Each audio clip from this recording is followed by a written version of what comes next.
बीती रात दिल्ली की रोहिणी जेल में कैदियों के दो गुटों में जबरदस्त झगड़ा हुआ है और इस दौरान एक दूसरे से मारपीट और ब्लेडबाजी हुई है और इस ब्लेडबाजी में 17 कैदी घायल हो गए हैं। सभी घायलों को जेल वैन से ही तुरंत रोहिणी के बाबा साहेब अंबेडकर हॉस्पिटल ले जाया गया है। झगड़े की वजह अभी तक साफ नहीं हो पाई है। रोहिणी जेल के अंदर कैदियों के पास ब्लेड पहुंचने से भी रोहिणी जेल की सुरक्षा व्यवस्था पर अब कई गंभीर सवाल उठ रहे हैं। कैदियों ने आपस में चाकूबाजी की और ब्लेडबाजी की है। 17 कैदी इसके चलते घायल हुए हैं।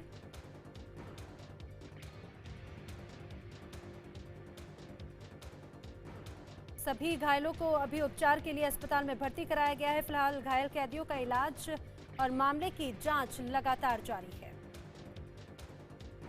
जिस तरह से पूरा मामला सामने आया उसके बाद में कई सवाल भी खड़े हो रहे हैं। ये जो तस्वीर हम आपको दिखा रहे हैं, इन तस्वीरों को देखकर आप अंदाजा लगा सकते हैं किस कदर झगड़ा हुआ होगा और कैसे खून से लथपथ ये सभी कैदी हैं। इनकी हालत को देखकर अंदाजा लगाया जा सकता है कि जेल के अंदर ये जो झगड़ा है वो कितना भयानक हुआ होगा। हालांकि अब जांच की बात कही जा रही है। फिलहाल इनका उपचार लगातार जारी है।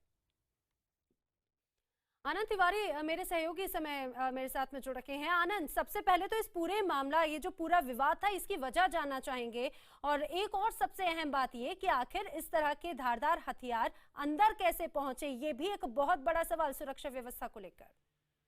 जी देखिए नैना, बिल्कुल जिस तरह से दो गुटों में ये आपसी झड़प हुई है जिसमें 14 कैदी घायल हुए, जिनमें 4 की हालत बेहद नाजुक बताई जा रही है, जिन्हें की जो बाबा साहब अंबेडकर अस्पताल में भर्ती कराया गया। लेकिन सबसे बड़ा सवाल यह है जो सुरक्षा व्यवस्था में खड़ा होता है कि अंदर ब्लेड और नुकीली चीजें पहुंची कैसे। और ये चीज किसी से छुपी नहीं है कि तिहाड़ और रोहिणी जेल में लगातार गैंगवार की वारदातें हो रही हैं। कैदियों का मर्डर तक अंदर हो चुका है नुकीले चीजों से या ब्लेड से, और वो बाकायदा सर्जिकल ब्लेड आसानी से अपने शरीर में छुपा के किसी दूसरी तरीके से अंदर ले जाते हैं। तो कहीं ना कहीं जो प्रशासन है, जो रोहिणी प्रशासन है जेल का, उसकी भूमिका संदेह के दायरे में खड़ी होती है। इस पूरे मामले की डिपार्टमेंटल इंक्वायरी के आदेश दे दिए गए हैं और जो कैदी हैं वो दोनों दो गुटों के कैदी थे और वर्चस्व की लड़ाई के लिए बताया जा रहा है ये झगड़ा अंदर हुआ था।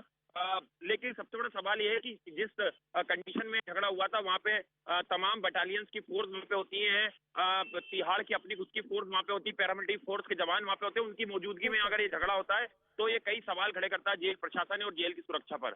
बिल्कुल, अब सवाल कई खड़े हो रहे हैं और जिस तरह से, वही तो क्या अभी तक किसी तरह की कोई कार्रवाई आनंद किसी के खिलाफ अभी तक की गई है? जी देखिए, बिल्कुल जब भी इस तरह की कोई घटना होती है तो लोकल थाने में मुकदमा दर्ज किया था। हरिनगर थाना लगता है ये रोहिणी के पास का, तिहाड़ का। और रोहिणी में जिस तरह से वारदात हुई है तो जो लोकल थाना है वहाँ पे मुकदमा दर्ज किया गया है। इस पूरे मामले में जो जेल सुप्रिंटेंडेंट है वो इंक्वायरी करेंगे कि किस बाबत ये दोनों गुटों ने झगड़ा किया था और इसकी वजह क्या है। बिल्कुल बिल्कुल, सवाल कई खड़े हो रहे हैं। आखिर सुरक्षा व्यवस्था को लेकर के अंदर धारदार हथियार पहुंचे कैसे।